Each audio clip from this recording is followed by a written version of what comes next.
Hello, thank you for inviting me to participate in your Renewable Fashion event for Earth Day. I'm sorry I can't attend in person due to health problems. Your event today is not to be underestimated, for, as the saying goes, from little acorns, great oaks grow. And when you leave your event today, bear in mind that you are going out as pioneers to help make the world a better place. And don't be dissuaded or disheartened by the immensity of the problems facing us, because you and those who gather around you can help bring about essential change and healing for our planet. The little talk which follows this introduction will, I hope, provide you with some useful information to assist your event today. Thank you, and good luck. My name is Stephen Ben Cox. I am the founder and CEO of the registered charity Stephen Cox Garden Trust for the advancement of education in horticulture and conservation. Amongst other work, it includes students at 7 UK universities for remote volunteering for writing on conservation, wildlife, habitats and climate change, production of videos for our YouTube channel and book publishing on the same subjects, residential volunteering placements for students from around the world, and maintenance and development of its half-acre charity conservation garden. How we got here. Part of the reason for the success, progress and development of Homo sapiens was learning to manipulate the reward centres of our brain to delay gratification to work together as a team for greater goals. But intensive consumerism means this is now working against us. We must have the latest version of everything, and we feel deprived otherwise. We are living in our own matrix, puppets dancing to the tune we created. All-pervading consumerism means the dream we are fed is never fulfilled. We will never catch up, because there is a new version tomorrow which we have to buy in order to feel satisfied, to feel validated. How it was. I was born in 1950. Rationing was still on. I had an identity card, as everyone did. Many things were still in short supply. We had to make do and mend. We didn't feel deprived because there was still a spirit of nationhood that we were all in it together, and there was not the sense of self-entitlement prevalent today, nor the obsession with buying the very latest model of everything. You simply weren't able to anyway. And fashion was not the hyped-up frenzy it is today.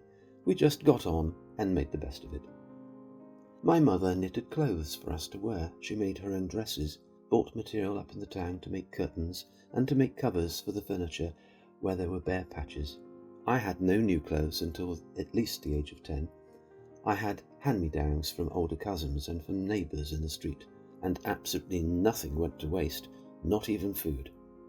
Life, thankfully, is far more affluent and better now, and there are no shortages. But of course, the 1940s and 50s were also a time of increased industrialisation and post-war recovery, and while planetary damage started long before that, the scale and rapidity of today is threatening our survival and the welfare of the planet, for we are now in the midst of the 6th Great Mass Extinction event.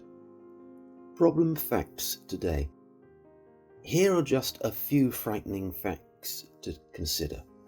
50% of all medicines and drugs come from nature, so our destruction of the environment is destroying future cures.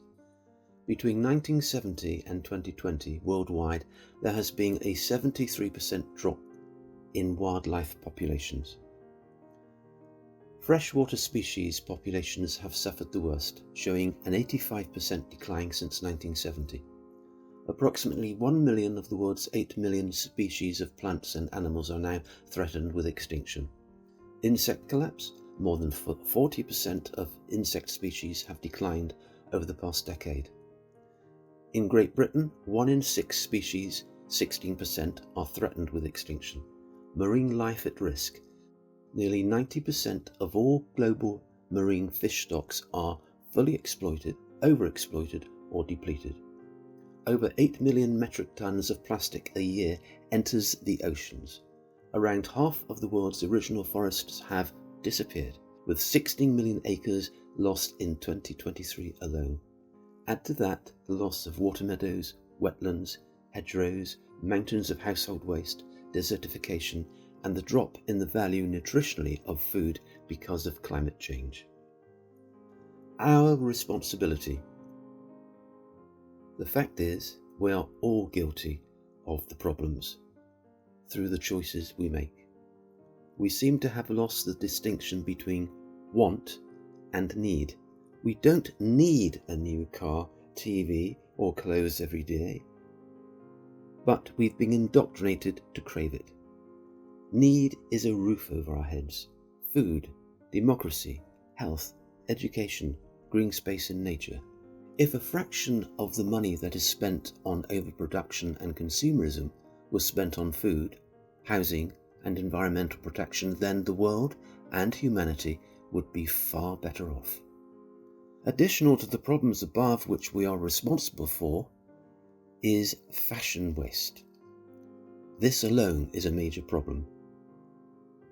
In the UK, 1.45 million tonnes of textiles are wasted. 700,000 tonnes are thrown into general household bins rather than being recycled or donated. 350,000 tonnes specifically consist of clothing that ends up in landfill. The average person discards 35 items a year, and the UK remains the highest consumer of new clothes per capita in Europe. When I was growing up, all clothes were repaired and carefully used to make them last. Real transformations begin in little ways at grassroots level and in our own war against our lower selves. We need to walk out of this room today and tell ourselves we are blessed. We live in a state of grace. We live in a state of plenty, and we need to stop demanding more, and we need to put our energies into helping our neighbour, the homeless, the refugee, the animals, and nature. Let us question everything that does not improve the planet and reduce waste. We need to do more with less. We can break free. We can stop throwing away clothes except when we give them to someone worse off than us. We can buy less often. We can make fashion out of old school, vintage, renewables. Let us learn to repair our clothes, household items, demand the right to repair as they are in the EU, demand closing of fast, throwaway clothes, stores and apps. Use only one LED light at a time, nothing on standby, take cold showers, no food waste.